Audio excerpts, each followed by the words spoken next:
You mentioned that even as a kid, you're going around and shoveling snow for people. Tell me about what that was like as a kid and when you realized, oh, I'm good at this. Yeah, so I didn't even know initially that I had the talent, honestly. I was 12 years old at the time. My parents had just gotten divorced. My sister and I lived with my dad. My dad was a blue-collar factory worker, so, stringent means. We weren't rich by any means of the equation. Just, money was tight, so didn't have a lot of extra money, and if I wanted, like, some extra clothes or if I wanted money to go do something with my friends, I had to kind of figure it out myself. During the winter time, I would go around and I would shovel, and I wouldn't even ask for money. What I realized was when I'd go to the door and I'd ask, hey, can I shovel your sidewalk for $5 or $10? They tell me no. When I would go up to the door and say, hey, I'll shovel your sidewalk, you can give me what you think the job is worth when I'm done, they would always tell me yes. Now, sometimes I got a handful of pennies, but Yeah. but I did well. The one thing I really succeeded well was, and when I learned I could actually sell stuff, and I was 12, I was going to the Boys and Girls Club during the summer, and they had this magazine. And in the back of the magazine, there was a little ad. It said, earn $3 for everything that you sell, Olympia Sales Club.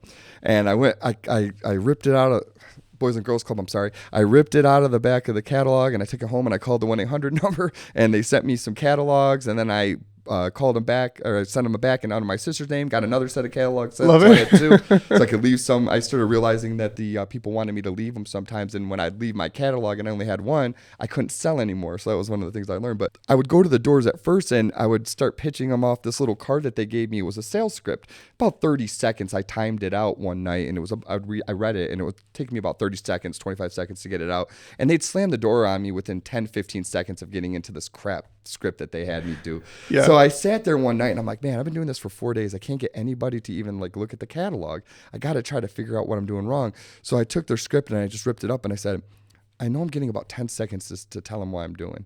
So I'm just going to just make it real short and sweet. Hey, my name's John. I'm trying to earn some extra money. Would you mind taking a look at this catalog? And just hand them the catalog. Yeah. And I was making $300-$400 a month, lending my dad some money here and there. Wow. So, I mean, the lessons that you're learning as a kid about offers and how to make the offer that's going to compel someone to actually give you the time of day, getting a chance to understand what a hook is that works as a kid, long before you're writing content for LinkedIn or anywhere else. It's like, if I don't capture your attention, I can't even begin to keep your attention and get you to actually eventually buy. So you found out as a kid that starting with price for snow shoveling wasn't a winning strategy. Yeah, no. But offering the service and the benefits, and then, there'll be a payment on the back end, but whatever you think is worth, like that. There's a lesson to be learned there, right? What does that mean to people who are looking at pricing items today? Because I'm sure we can glean something from that for businesses too. The consumer is going to dictate whether your service is relevant and useful, and then they're going to determine if your price is, right? So if you put the price in their hands, you made the buyer have the power. And anytime you give the buyer the power to buy, they usually go buy. Yeah. Do you think that you did better over time by not giving a set price, or worse over time? You did better. Yeah, okay. Because a lot of the people would give me more than I would have asked for. I had people who would give me $20 for doing a small little sidewalk. I probably would ask them for $10. Yeah.